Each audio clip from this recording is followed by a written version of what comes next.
Good morning friends. Welcome to Chakrapani Classes 2.0. ഇപ്പോൾ നമ്മൾ ഇന്ന് സയൻസുമായി ബന്ധപ്പെട്ട ഒരു ഭാഗമാണ് നോക്കാൻ പോകുന്നത്. നമ്മൾ ഇന്ന് ഹോർമോണുകളെ കുറിച്ചുള്ള കുറച്ച് പോയിന്റുകളാണ് പറയാൻ പോകുന്നത്. മസ്തിഷ്കത്തിന് കെമിക്കൽ സപ്പോർട്ട് നൽകുന്ന അവയവ വ്യവസ്ഥയാണ് അന്തസ്രാവി വ്യവസ്ഥ എന്ന് അറിയപ്പെടുന്നത്. മസ്തിഷ്കത്തിന് കെമിക്കൽ സപ്പോർട്ട് നൽകുന്ന അവയവ വ്യവസ്ഥയാണ് അന്തസ്രാവി വ്യവസ്ഥ എന്ന് അറിയപ്പെടുന്നത്. അന്തസ്രാവി വ്യവസ്ഥയുടെ പിതാവ് എന്നറിയപ്പെടുന്നത് ടി ആഡിസൺ ആണ്. അന്തസ്രാവി വ്യവസ്ഥയുടെ പിതാവ് എന്നറിയപ്പെടുന്ന വ്യക്തിയാണ് ടി ആഡിസൺ. അപ്പം ടി ആഡിസണെയാണ് അന്തസ്രാവി വ്യവസ്ഥയുടെ പിതാവ് എന്ന് അറിയപ്പെടുന്നത്. നാളീരഹിത ഗ്രന്ഥികൾ എന്നറിയപ്പെടുന്നത് അന്തസ്രാവി ഗ്രന്ഥികളാണ്. അന്തസ്രാവി ഗ്രന്ഥികളെ തന്നെയാണ് നാളീരഹിത ഗ്രന്ഥികൾ എന്ന് അറിയപ്പെടുന്നത്. അന്തസ്രാവി ഗ്രന്ഥികൾ ഉൽപ്പാദിപ്പിക്കുന്ന ദ്രവമാണ് ഹോർമോണുകൾ. അന്തസ്രാവി ഗ്രന്ഥികൾ ഉൽപ്പാദിപ്പിക്കുന്ന ദ്രവത്തെയാണ് ഹോർമോണുകൾ എന്നറിയപ്പെടുന്നത്. ഈ അന്തസ്രാവി ഗ്രന്ഥികളെ തന്നെയാണ് നമ്മൾ നാളീരഹിത ഗ്രന്ഥികൾ എന്നും അറിയപ്പെടുന്നത്. ഹോർമോണുകളെ കുറിച്ചുള്ള പഠനം അറിയപ്പെടുന്നതാണ് എൻഡോക്രൈനോളജി. എൻഡോക്രൈനോളജി എന്നാണ് ഹോർമോണുകളെ കുറിച്ചുള്ള പഠനം അറിയപ്പെടുന്നത്. അപ്പം ഹോർമോണുകളെ കുറിച്ചുള്ള പഠനം അറിയപ്പെടുന്നത് എൻഡോക്രൈനോളജി. അടുത്തത് ഹോർമോൺ എന്ന പദം ആദ്യമായി നിർദ്ദേശിച്ച വ്യക്തിയാണ് E.H. സ്റ്റാർലിംഗ്. ഹോർമോൺ എന്ന പദം ആദ്യമായി നിർദ്ദേശിച്ച വ്യക്തിയാണ് E.H. സ്റ്റാർലിംഗ്. E.H. സ്റ്റാർലിംഗ്. E.H. സ്റ്റാർലിംഗ് എന്ന വ്യക്തിയാണ് ഹോർമോൺ എന്ന പദം ആദ്യമായി നിർദ്ദേശിച്ചത്. ഹോർമോൺ എന്ന വാക്കുണ്ടായത് ഉത്തേജിപ്പിക്കുക എന്നർത്ഥം വരുന്ന ഹോർമോസിൻ എന്ന വാക്കിൽ നിന്നാണ് ഹോർമോൺ എന്ന വാക്കുണ്ടായത്. ഹോർമോൺ എന്ന വാക്കുണ്ടായത് ഉത്തേജിപ്പിക്കുക എന്നർത്ഥം വരുന്ന ഹോർമോസിൻ എന്ന ഗ്രീക്ക് വാക്കിൽ നിന്നാണ്. അപ്പം ഹോർമോസിൻ എന്ന ഗ്രീക്ക് വാക്കിൽ നിന്നാണ് ഹോർമോൺ എന്ന പദം ഉണ്ടായത്. അപ്പം ഹോർമോസിൻ എന്ന വാക്കിന്റെ അർത്ഥം ഉത്തേജിപ്പിക്കുക എന്നതാണ്. കോശങ്ങൾ തമ്മിലും കോശത്തിനുള്ളിലും നടക്കുന്ന പ്രവർത്തനങ്ങളെ രാശീയമായി സമന്വയിപ്പിക്കുന്നത് ഹോർമോണുകളാണ്. കോശത്തിനുള്ളിലും അതുപോലെ കോശങ്ങൾ തമ്മിലും ഉള്ള പ്രവർത്തനങ്ങളെ രാശീയമായി സമന്വയിപ്പിക്കുന്നത് ഹോർമോണുകളാണ്. മനുഷ്യ ശരീരത്തിലെ രാസസന്ദേശവാഹകർ എന്നറിയപ്പെടുന്നത് ഹോർമോണുകളാണ്. മനുഷ്യ ശരീരത്തിലെ രാസസന്ദേശവാഹകർ എന്നറിയപ്പെടുന്നത് ഹോർമോണുകളാണ്. ഹോർമോണുകൾ സഞ്ചരിക്കുന്നത് രക്തത്തിലൂടെയാണ്. ഹോർമോണുകൾ സഞ്ചരിക്കുന്നത് രക്തത്തിലൂടെയാണ്. ഹോർമോണുകൾക്ക് പ്രവർത്തിക്കാൻ കഴിയുന്ന കോശങ്ങളെ അറിയപ്പെടുന്ന പേരാണ് ലക്ഷ്യകോശങ്ങൾ. ഹോർമോണുകൾക്ക് പ്രവർത്തിക്കാൻ കഴിയുന്ന കോശങ്ങളെ അറിയപ്പെടുന്ന പേരാണ് ലക്ഷ്യകോശങ്ങൾ. നമ്മൾ ഇത്ര നേരം ഹോർമോണുകളെ കുറിച്ചുള്ള ഇൻട്രൊഡക്ഷൻ ആണ് പറഞ്ഞത്. ഒന്നും കൂടെ ഒന്ന് ഓടിച്ചു നോക്കാം.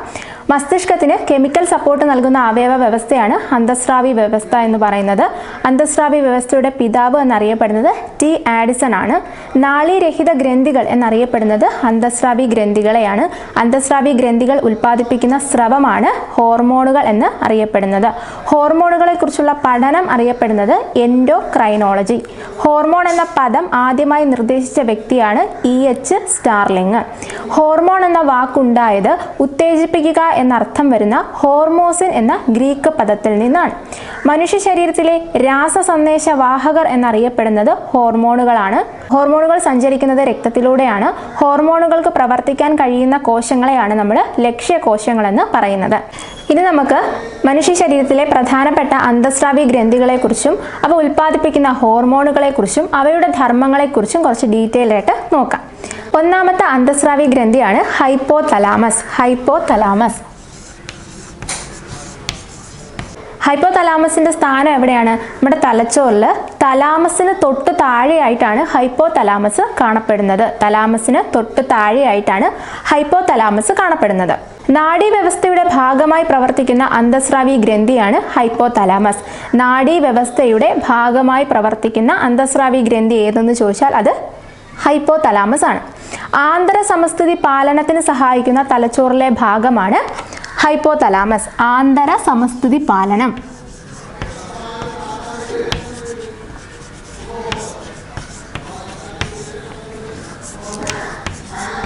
ആന്തര സമസ്ഥിതി പാലനത്തിന് സഹായിക്കുന്ന തലച്ചോറിലെ ഭാഗമാണ് ഹൈപ്പോതലാമസ്. അതുപോലെ നാഡീവ്യവസ്ഥയുടെ ഭാഗമായി പ്രവർത്തിക്കുന്ന അന്തസ്രാവി ഗ്രന്ഥിയും ഹൈപ്പോതലാമസ് ആണ്.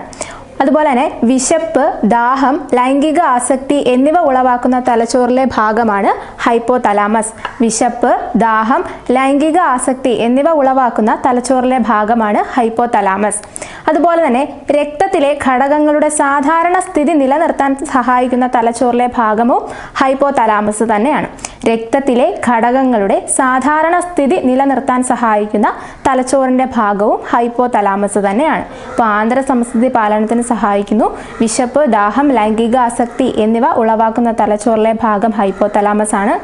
രക്തത്തിലെ ഘടകങ്ങളുടെ സാധാരണ സ്ഥിതി നിലനിർത്താൻ സഹായിക്കുന്ന ഭാഗവും ഹൈപ്പോതലാമസ് ആണ്. അതുപോലെ ജലത്തിന്റെ അളവ് ക്രമീകരിക്കുന്ന തലച്ചോറിലെ ഭാഗം ഏതെന്ന് ചോദിച്ചാൽ അതും ഹൈപ്പോതലാമസ് ആണ്. ജലത്തിന്റെ അളവ് ക്രമീകരിക്കുന്ന തലച്ചോറിലെ ഭാഗമാണ് ഹൈപ്പോതലാമസ്. അതുപോലെ ശരീരോഷ്മാവ് സ്ഥിരമായി നിലനിർത്താൻ സഹായിക്കുന്ന തലച്ചോറിലെ ഭാഗവും ഹൈപ്പോതലാമസ് തന്നെയാണ്. പിറ്റ്യൂട്ടറി ഗ്രന്ഥിയെയും അതുവഴി അന്തസ്രാവി വ്യവസ്ഥയെയും മൊത്തമായി നിയന്ത്രിക്കുന്ന ഗ്രന്ഥിയാണ് ഹൈപ്പോതലാമസ്. പിറ്റ്യൂട്ടറി ഗ്രന്ഥിയെയും അതുവഴി അന്തസ്രാവി വ്യവസ്ഥയെയും മൊത്തമായി നിയന്ത്രിക്കുന്ന ഗ്രന്ഥിയാണ് ഹൈപ്പോതലാമസ്. ഹൈപ്പോതലാമസിൽ നിന്നും ഉൽപ്പാദിപ്പിക്കുന്ന ഹോർമോണുകൾ 4 എണ്ണമാണുള്ളത്. 1 ഓക്സിറ്റോസിൻ, 2 വാസോപ്രസിൻ, 3 റിലീസിംഗ് ഹോർമോണുകൾ, 4 ഇൻഹിബിറ്ററി ഹോർമോണുകൾ. അപ്പം ഹൈപ്പോതലാമസിൽ നിന്ന് ഉൽപ്പാദിപ്പിക്കുന്ന ഹോർമോണുകളാണ് 1 ഓക്സിറ്റോസിൻ,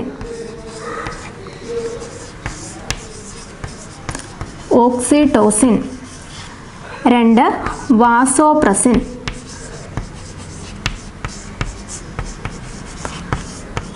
3 റിലീസിംഗ് ഹോർമോണുകൾ.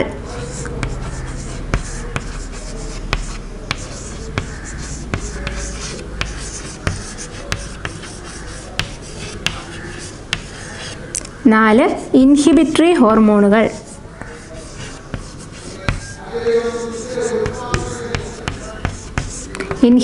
ഹോർമോണുകൾ. അപ്പോൾ ഹൈപ്പോതലാമസിൽ നിന്ന് ഉൽപ്പാദിപ്പിക്കുന്ന അല്ലെങ്കിൽ ഹൈപ്പോതലാമസ് ഉൽപ്പാദിപ്പിക്കുന്ന പ്രധാനപ്പെട്ട ഹോർമോണുകളാണ് 1 ഓക്സിറ്റോസിൻ, 2 വാസോപ്രസിൻ, 3 റിലീസിംഗ് ഹോർമോണുകൾ, 4 ഇൻഹിബിറ്ററി ഹോർമോണുകൾ.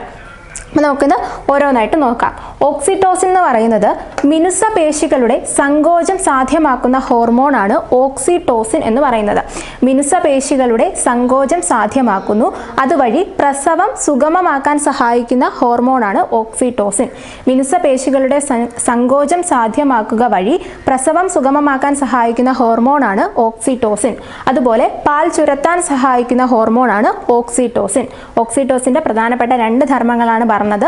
1 മിനുസ പേശികളുടെ സങ്കോചം സാധ്യമാക്കുന്നത് വഴി പ്രസവം സുഗമമാക്കാൻ സഹായിക്കുന്നു, അതുപോലെ പാൽ ചുരത്താൻ സഹായിക്കുന്നു. ഈ 2 ധർമ്മങ്ങളാണ് ഓക്സിറ്റോസിൻ എന്ന ഹോർമോൺ നിർവഹിക്കുന്നത്. രണ്ടാമത്തെയാണ് വാസോപ്രസിൻ. വാസോപ്രസിൻ എന്ന് പറയുന്ന ഹോർമോണിന്റെ ധർമ്മം വൃക്കയിൽ പ്രവർത്തിച്ച് ജലത്തിന്റെ അളവ് ക്രമീകരിക്കുന്ന ഹോർമോണാണ് വാസോപ്രസിൻ. വൃക്കയിൽ പ്രവർത്തിച്ച് ജലത്തിന്റെ അളവ് ക്രമീകരിക്കുന്ന ഹോർമോണാണ് വാസോപ്രസിൻ.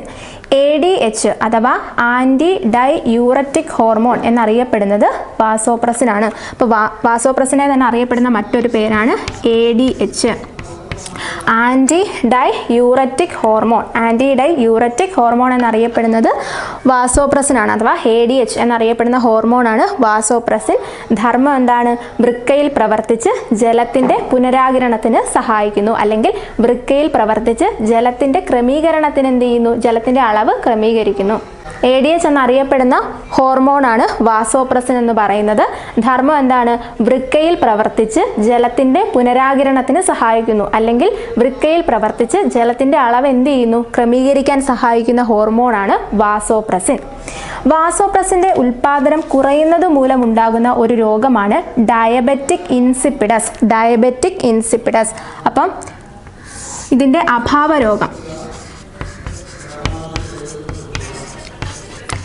അഭാവരോഗമാണ് ഡയബറ്റിക്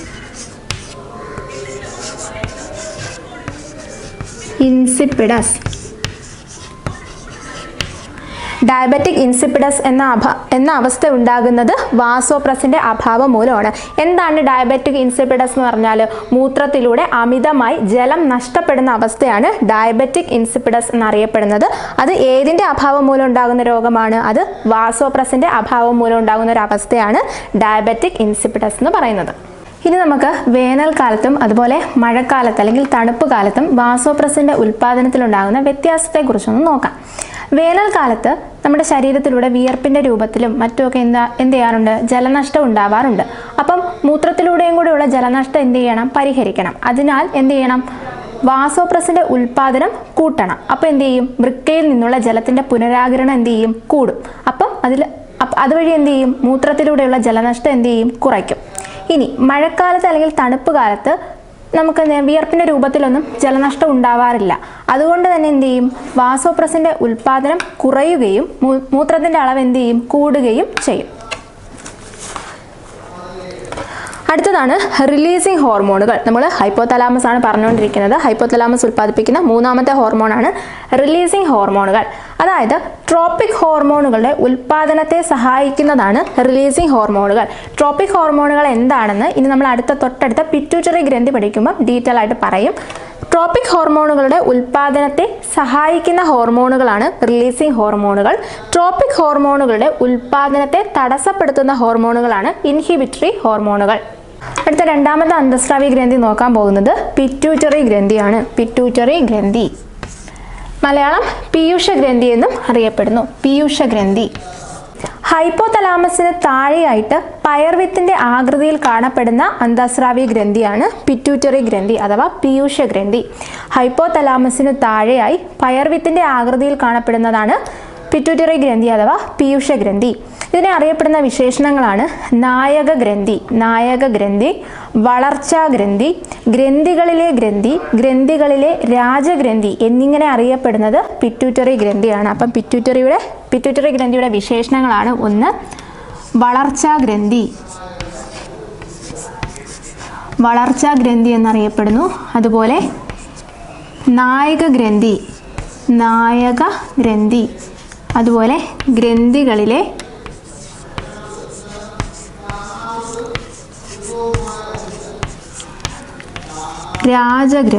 ഗ്രന്ഥികളിലെ രാജഗ്രന്ഥി എന്നിങ്ങനെ അറിയപ്പെടുന്നത് പിറ്റ്യൂട്ടറി ഗ്രന്ഥി അഥവാ പീയൂഷ ഗ്രന്ഥിയാണ്. അപ്പം നായക ഗ്രന്ഥി, വളർച്ചാ ഗ്രന്ഥി, ഗ്രന്ഥികളിലെ രാജഗ്രന്ഥി എന്നിങ്ങനെയൊക്കെ അറിയപ്പെടുന്നത് പീയൂഷ ഗ്രന്ഥിയാണ്. പിറ്റ്യൂട്ടറി ഗ്രന്ഥിയുടെ മുൻതളത്തിൽ നിന്ന് ഉൽപ്പാദിപ്പിക്കപ്പെടുന്ന ഹോർമോണുകളാണ് സൊമാറ്റോട്രോപ്പിൻ, പ്രൊലാക്റ്റിൻ, അതുപോലെ ട്രോപ്പിക് ഹോർമോണുകൾ. പിറ്റ്യൂട്ടറി ഗ്രന്ഥിയുടെ മുൻതളം, പിറ്റ്യൂട്ടറി ഗ്രന്ഥിക്ക് രണ്ട് ദളങ്ങളുണ്ട്, മുൻതളവും പിൻതളവും. ഇതിൽ മുൻതളത്തിൽ നിന്ന് ഉൽപ്പാദിപ്പിക്കപ്പെടുന്ന ഹോർമോണുകളാണ് സൊമാറ്റോട്രോപ്പിൻ, പ്രൊലാക്റ്റിൻ, അതുപോലെ ട്രോപ്പിക് ഹോർമോണുകൾ. സൊമാറ്റോട്രോപ്പിൻ, പ്രൊലാക്റ്റിൻ, അതുപോലെ ട്രോപ്പിക് ഹോർമോണുകൾ. ഇനി പിറ്റ്യൂട്ടറി ഗ്രന്ഥിയുടെ പിൻതളത്തിൽ സംഭരിക്കപ്പെടുന്ന ഹോർമോണുകളാണ് ഓക്സിറ്റോസിനും വാസോപ്രസിനും. ഓക്സിറ്റോസിനും വാസോപ്രസിനും ഉൽപ്പാദിപ്പിക്കുന്നത് ആരാണ്? അത് ഹൈപ്പോതലാമസ് ആണ്. എന്നാൽ അവ സംഭരിക്കുന്നത് എവിടെയെന്ന് ചോദിച്ചാൽ അത് പിറ്റ്യൂട്ടറി ഗ്രന്ഥിയുടെ പിൻതളത്തിലായാണ് സംഭരിക്കുന്നത്. പിറ്റ്യൂട്ടറി ഗ്രന്ഥിയുടെ മുൻതളത്തിൽ നിന്ന് ഉൽപ്പാദിപ്പിക്കപ്പെടുന്ന ഹോർമോണുകൾ ഏതൊക്കെയാണ്? ഒന്ന്, സൊമാറ്റോട്രോപ്പിൻ,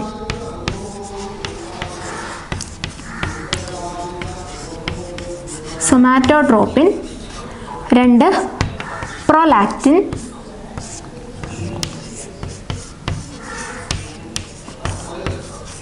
അതുപോലെ ട്രോപ്പിക് ഹോർമോണുകൾ.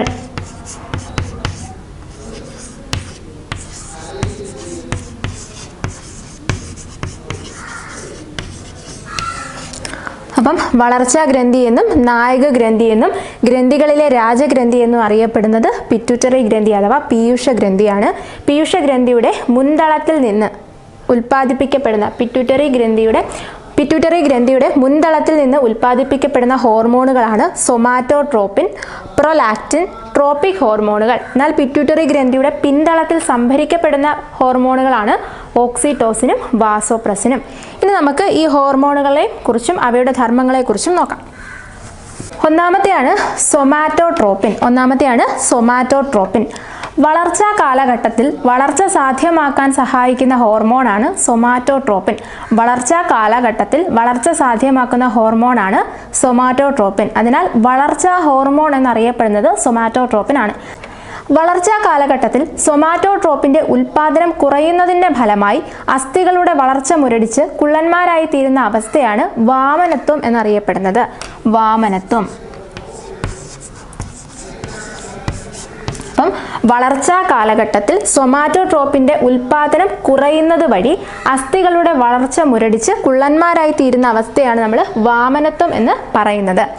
വളർച്ചാ കാലഘട്ടത്തിൽ സൊമാറ്റോട്രോപ്പിന്റെ ഉൽപാദനം കൂടുന്നതിന്റെ ഫലമായിട്ട് പൊക്കവും ഭാരവും കൂടിയവരായി തീരുന്ന അവസ്ഥയാണ് ഭീമാകാരത്വം എന്ന് പറയുന്നത്. ഇവിടെ നമ്മൾ സൊമാറ്റോട്രോപ്പിന്റെ ഉൽപാദനം കുറയുമ്പോഴാണ് വാമനത്വം എന്ന അവസ്ഥ ഉണ്ടാകുന്നത്. സൊമാറ്റോട്രോപ്പിന്റെ ഉൽപാദനം കൂടിയാൽ എന്ത് ചെയ്യും? പൊക്കവും ഭാരവും കൂടിയവരായി തീരുന്നു. അതിനെയാണ് ഭീമാകാരത്വം എന്ന് പറയുന്നത്. ഭീമാകാരത്വം. വാമനത്വവും ഭീമാകാരത്വവും ഉണ്ടാകുന്നത് നമ്മുടെ വളർച്ചാ കാലഘട്ടത്തിലാണ്. സൊമാറ്റോട്രോപ്പിന്റെ ഉൽപാദനം കൂടുകയും കുറയുകയും ചെയ്യുന്നതിന്റെ ഫലമായിട്ട്.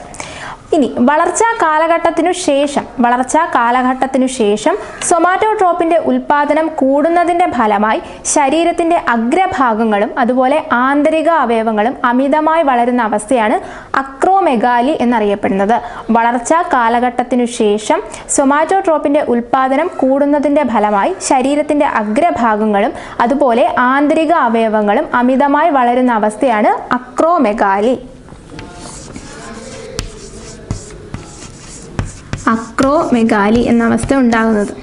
അപ്പം ഇത് രണ്ടും ഉണ്ടാകുന്നത് എപ്പോഴാണ്? അത് വളർച്ചാ കാലഘട്ടത്തിൽ സൊമാറ്റോട്രോപ്പിന്റെ ഉൽപാദനം കൂടുകയും കുറയുകയും ചെയ്യുന്നതിന്റെ ഫലമായിട്ടാണ് എന്ത് ചെയ്യുന്നത്? വാമനത്വം അതുപോലെ ഭീമാകാരത്വം ഉണ്ടാകുന്നത്.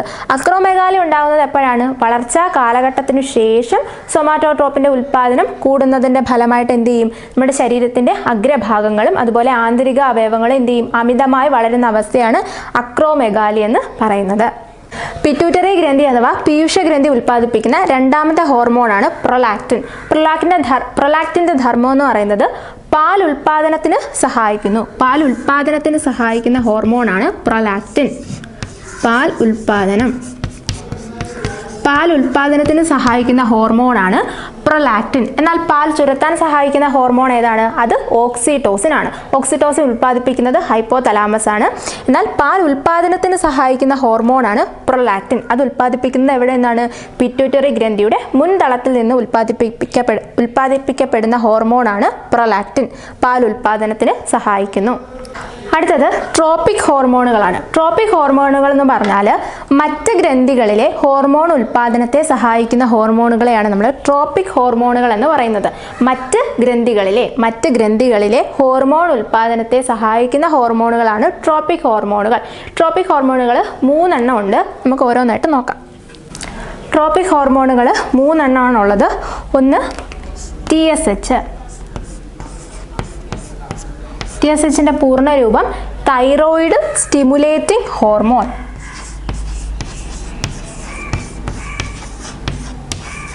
തൈറോയിഡ്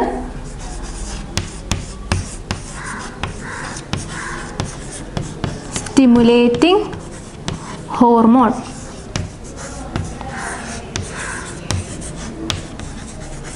തൈറോയിഡ് സ്റ്റിമുലേറ്റിംഗ് ഹോർമോൺ പേരിൽ തന്നെ ഉണ്ടെന്താണ്? തൈറോയിഡ് ഗ്രന്ഥിയിലെ ഹോർമോൺ ഉൽപാദനത്തെ സഹായിക്കുന്ന ഹോർമോണാണ് TSH. രണ്ടാമത്തെയാണ് ACTH. ACTH എന്ന് പറഞ്ഞാൽ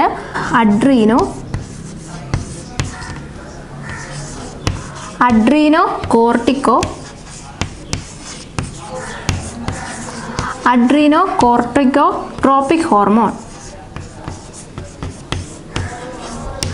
അഡ്രീനോകോർട്ടിക്കോട്രോപിക് ഹോർമോൺ. ACTHന്റെ പൂർണ്ണ രൂപം അഡ്രീനോകോർട്ടിക്കോട്രോപിക് ഹോർമോൺ. അതായത് എന്താണ്? അഡ്രീനൽ ഗ്രന്ഥിയിലെ കോർട്ടെക്സിലെ ഹോർമോൺ ഉൽപാദനത്തെ സഹായിക്കുന്നതാണ് ACTH. അഡ്രീനൽ ഗ്രന്ഥിയിലെ കോർട്ടെക്സിലെ ഹോർമോൺ ഉൽപാദനത്തെ സഹായിക്കുന്ന ഹോർമോണാണ് ഏത്? ACTH. അടുത്തതാണ് GTH.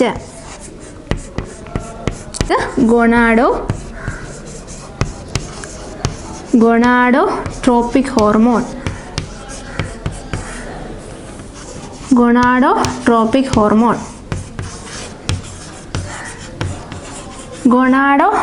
ഹോർമോൺ ആണ് GTH. അതായത് ടെസ്റ്റിസിലെയും അതുപോലെ തന്നെ ഓവറിയിലെയും ഹോർമോൺ ഉൽപാദനത്തെ സഹായിക്കുന്ന ഹോർമോണാണ് ഏത്? GTH അഥവാ ഗൊണാഡോട്രോപിക് ഹോർമോൺ. അപ്പോൾ നമ്മൾ പറഞ്ഞത് ട്രോപ്പിക് ഹോർമോണുകളെ കുറിച്ചാണ്. മറ്റ് ഗ്രന്ഥികളിലെ ഹോർമോൺ ഉൽപാദനത്തെ സഹായിക്കുന്ന ഹോർമോണാണ് ഏത്? ട്രോപ്പിക് ഹോർമോണുകൾ. ട്രോപ്പിക് ഹോർമോണുകൾ ഉൽപ്പാദിപ്പിക്കുന്നത് എവിടെ നിന്നാണ്? പിറ്റ്യൂട്ടറി ഗ്രന്ഥിയുടെ മുൻതളത്തിൽ നിന്ന് ഉൽപ്പാദിപ്പിക്കപ്പെടുന്ന ഒരു ഹോർമോണാണ് ട്രോപ്പിക് ഹോർമോണുകൾ. പ്രധാനപ്പെട്ടത് ഏതൊക്കെയാണ്? ഒന്ന് TSH, തൈറോയിഡ് സ്റ്റിമുലേറ്റിംഗ് ഹോർമോൺ, എന്ത് ചെയ്യുന്നു? തൈറോയ്ഡ് ഗ്രന്ഥിയിലെ ഹോർമോൺ ഉൽപാദനത്തെ സഹായിക്കുന്നു. രണ്ടാമത്തേത് Adreno cortico tropic hormone, adrenal ഗ്രന്ഥിയുടെ കോർട്ടെക്സിലെ ഹോർമോൺ ഉൽപാദനത്തെ സഹായിക്കുന്നു. GTH, ഗൊണാഡോട്രോപിക് ഹോർമോൺ, നമ്മുടെ ഓവറിയിലെയും അതുപോലെ തന്നെ ടെസ്റ്റിസിലെയും ഹോർമോൺ ഉൽപാദനത്തെ സഹായിക്കുന്നതാണ് ഗൊണാഡോട്രോപിക് ഹോർമോൺ. അടുത്ത നമ്മൾ നോക്കാൻ പോകുന്നത് പീനിയൽ ഗ്രന്ഥിയാണ്. പീനിയൽ ഗ്രന്ഥി തലച്ചോറിന്റെ മധ്യഭാഗത്തായിട്ട് കാണപ്പെടുന്ന ഗ്രന്ഥിയാണ് പീനിയൽ ഗ്രന്ഥി. തലച്ചോറിന്റെ മധ്യഭാഗത്തായിട്ട് അമരവിത്തിന്റെ ആകൃതിയിൽ കാണപ്പെടുന്ന ഗ്രന്ഥിയാണ് പീനിയൽ ഗ്രന്ഥി. തലച്ചോറിന്റെ മധ്യഭാഗത്തായിട്ട് അമരവിത്തിന്റെ ആകൃതിയിൽ കാണപ്പെടുന്ന അന്തസ്രാവി ഗ്രന്ഥിയാണ് ഏത്? പീനിയൽ ഗ്രന്ഥി. മനുഷ്യ ശരീരത്തിലെ ഏറ്റവും ചെറിയ അന്തസ്രാവി ഗ്രന്ഥിയാണ് ഏത്? പീനിയൽ ഗ്രന്ഥി. ദൈനംദിന ജീവിതത്തിലെ ജീവധർമ്മങ്ങളുടെ താളക്രമം പാലിക്കാൻ സഹായിക്കുന്നത് ഏതാണ്? പീനിയൽ ഗ്രന്ഥിയാണ്. ദൈനംദിന ജീവിതത്തിലെ ജീവിതക്രമങ്ങളുടെ എന്ത് ചെയ്യുന്നു? താളക്രമം പാലിക്കാൻ സഹായിക്കുന്നു. ദൈനംദിന ജീവിതത്തിലെ ജീവധർമ്മങ്ങളുടെ താളക്രമം പാലിക്കാൻ സഹായിക്കുന്ന ഗ്രന്ഥിയാണ് ഏത്? അന്തസ്രാവി ഗ്രന്ഥിയാണ് ഏത്? പീനിയൽ ഗ്രന്ഥി എന്ന് പറയുന്നത്. അതുപോലെ ജൈവ ഘടികാരം എന്നറിയപ്പെടുന്നത് ഏതാണ്? പീനിയൽ ഗ്രന്ഥിയാണ്. ജൈവ ഘടികാരം എന്നറിയപ്പെടുന്ന അന്തസ്രാവി ഗ്രന്ഥി ഏതെന്ന് ചോദിച്ചാൽ ഏതാണ്? പീനിയൽ ഗ്രന്ഥി. പക്ഷികളിലാണ് ഈ ഗ്രന്ഥി കൂടുതലായിട്ട് എന്ത് ചെയ്തിട്ടുള്ളത്? വികാസം പ്രാപിച്ചിട്ടുള്ളത്. പീനിയൽ ഗ്രന്ഥി ഏറ്റവും കൂടുതൽ വികാസം പ്രാപിച്ചിട്ടുള്ളത് എവിടെയാണ്? പക്ഷികളിലാണ്. പീനിയൽ ഗ്രന്ഥി ഉൽപ്പാദിപ്പിക്കുന്ന രണ്ട് പ്രധാനപ്പെട്ട ഹോർമോണുകളാണുള്ളത്. ഒന്ന് മെലാട്ടോണിൻ,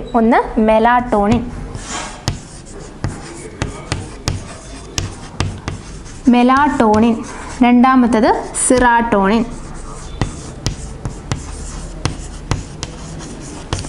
മെലാട്ടോണിൻ അതുപോലെ സിറാട്ടോണിൻ. മെലാട്ടോണിനെ കുറിച്ച് നോക്കാം. ഉറങ്ങാനും ഉണരാനും സഹായിക്കുന്ന ഹോർമോൺ ഏതാണ്? അത് മെലാട്ടോണിനാണ്. അതുപോലെ പക്ഷികളുടെ ദേശാടനത്തിന് സഹായിക്കുന്ന ഹോർമോണും ഏത് തന്നെയാണ്? മെലാട്ടോണിനാണ്. മെലാട്ടോണിനാണ് ഉറങ്ങാനും ഉണരാനും സഹായിക്കുന്നു. അതുപോലെ പക്ഷികളുടെ ദേശാടനത്തിന് സഹായിക്കുന്ന ഹോർമോണാണ് മെലാട്ടോണിൻ. അതുപോലെ കൃത്യമായ പ്രജനന കാലഘട്ടമുള്ള ജീവികളിൽ പ്രത്യുൽപാദനത്തിന് സഹായിക്കുന്ന ഹോർമോണും മെലാട്ടോണിനാണ്.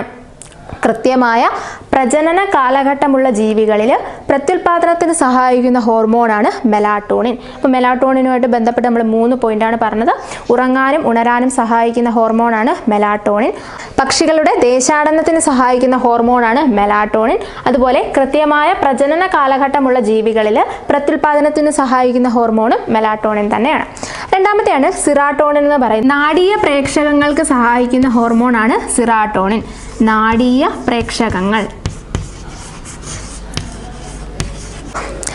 പ്രേക്ഷകങ്ങൾക്ക് സഹായിക്കുന്ന ഹോർമോണാണ് ഏത്? സിറാട്ടോണിൻ എന്ന് പറയുന്നത്. നമുക്കറിയാം ഡോപ്പാമിൻ എന്താണ്? ഒരു നാഡീയ പ്രേക്ഷകമാണ്. ഡോപ്പാമിൻ എന്ന നാഡീയ പ്രേക്ഷകത്തിന്റെ കുറവ് മൂലം ഉണ്ടാകുന്ന രോഗം ഏതാണ്? അത് പാർക്കിൻസൺസ് ഡിസീസ് ആണ്. പാർക്കിൻസൺസ് രോഗമാണ് ഡോപ്പാമിൻ എന്ന നാഡീയ പ്രേക്ഷകത്തിന്റെ കുറവ് മൂലം ഉണ്ടാകുന്നത്. ഇനി മദ്യം കഴിക്കുമ്പോൾ തലച്ചോറിൽ ഉൽപാദനം കൂടുന്ന ഒരു നാഡീയ പ്രേക്ഷകം ഉണ്ടല്ലോ, അതേതാണ്? മദ്യം കഴിക്കുമ്പോൾ തലച്ചോറിൽ ഉൽപാദനം കൂടുന്ന ഒരു നാഡീയ പ്രേക്ഷകമുണ്ട്. അതിൻ്റെ പേരാണ് GABA. Gamma amino butyric acid. GABA, GABA. Gamma amino